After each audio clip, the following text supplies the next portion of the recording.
Feels sort of orgasmic. Nothing better than hitting someone, you see like the life go out of their head and you hit the ground. This is an illegal bare-knuckle fight in Sydney. There's no gloves, no ringside doctor, and no official approval. If shit gets ugly, we're gonna step in. Randall says he'd rather do it above board. You want your doctors, you want all that? Sanction it. The regulators have repeatedly knocked it back. That's the purest form of fighting. For a lot of the people here, boxing is not what derailed their lives. They say it's what gave them direction. I wanted to die.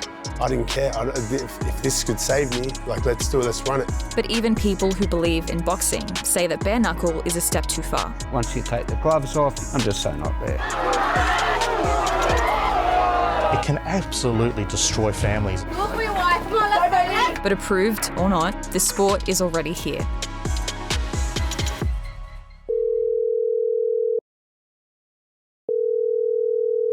So a couple of years ago, I saw this video of these two guys bare-knuckle boxing in their front yard.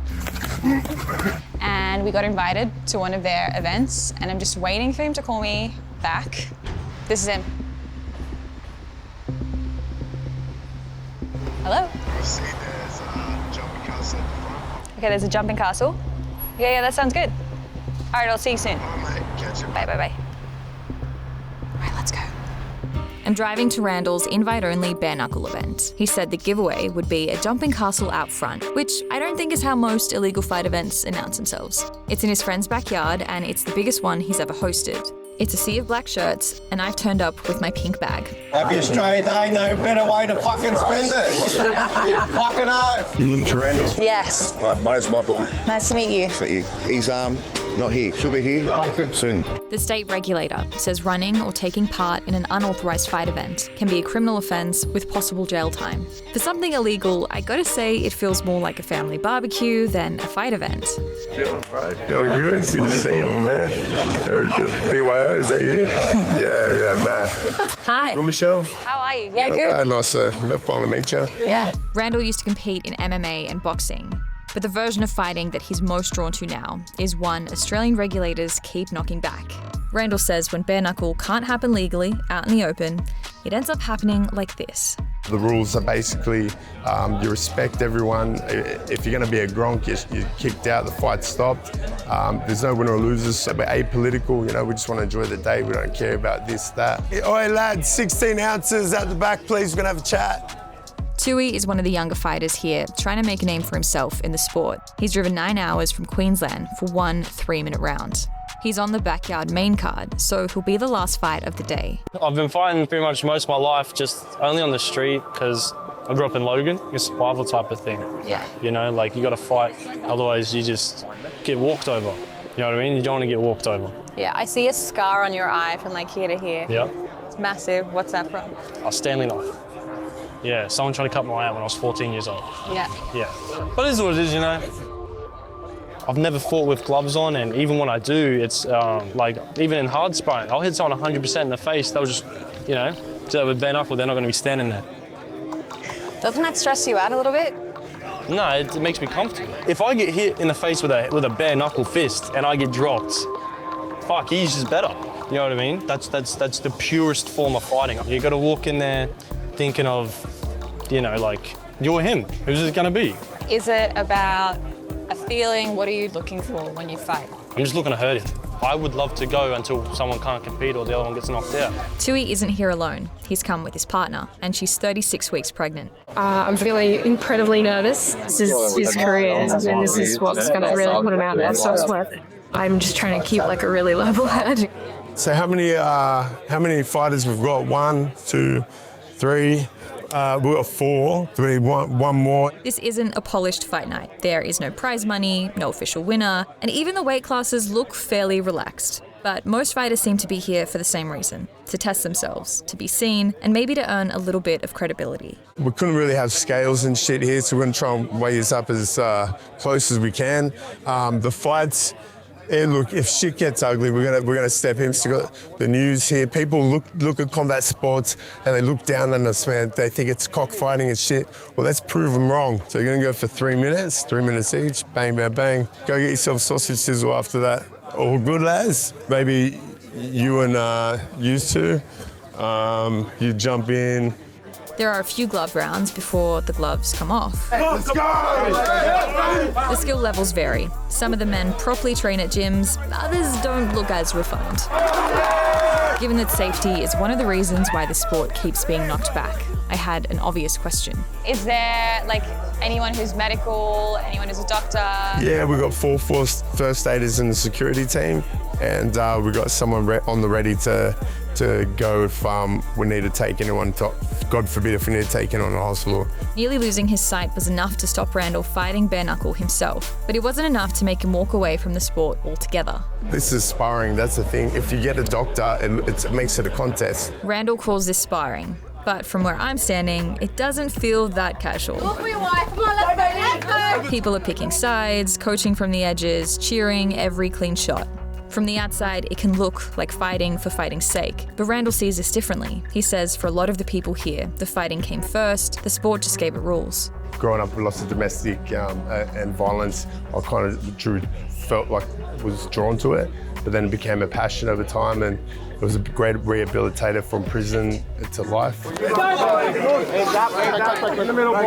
Randall's own story is tied up in this idea. Years ago, when he was 19, he spent 6 weeks in jail after abducting his father and forcing him to confess to abuse. Hopefully this might, help the government. I don't know, maybe this might help them say, look, this is going to happen anyway. Like, it's going to happen either way. Yeah. You want your doctors, you want all that? Sanction it. We pay our taxes, we deserve to enjoy our Australia Day. I mean, I feel like they're going to go back to the danger thing, right? They're just going to say, it's dangerous, we don't want this here. Like, we're protecting you. They're saying they want to protect me. Where was my welfare check as a kid? They never cared of me as a kid.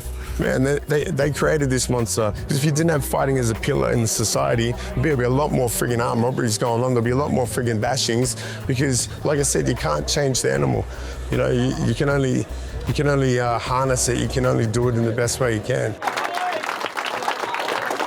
How do I look? Still pretty? It's still pretty as a girl. Honestly, like better. Spend enough time around this sport and you hear this argument a lot. We bare-knuckle and it makes it a lot safer. That bare-knuckle boxing is actually safer than traditional boxing. Like, you gotta watch your shots, because if I hit you on the top of your head, I'm gonna break my hand. They're like a rock, so if I missed you and it came over there, but it still hit you like with everything I had, we're both in trouble. Would you be sad if you walked away without any blood? Yeah, you always want to walk back with a battle scar, it's better than winning, It's like my old coach said, women menstruate by themselves, men menstruate together by shedding each other's blood. That's how we do it. Okay. The main event, we got Tui Knuckles flying in all the way from Queensland. Let's get it on, let's go! 1, 2, 1, 2! Halfway through the round, Tui spits out his mouth guard, and it changes the temperature of this fight.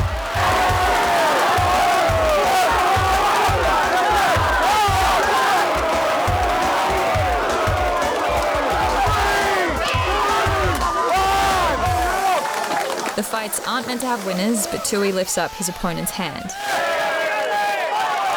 And it wasn't just adults watching, there were kids here too. I tell you what, that mouth guard, bro, I thought you just done that like, nah, come and take my teeth. That's why I was like, ooh. I had to act like that, but it was just fucking me over. Yeah, it's all bravado, yeah, it's mad. It feels fucking, like, sort of orgasmic, you know what I mean? It's beautiful. Nothing better than hitting someone, you see like the life go out of their head. And you hit the ground. No better feel. And after cheering for blood, they move on to something more wholesome to cheer about.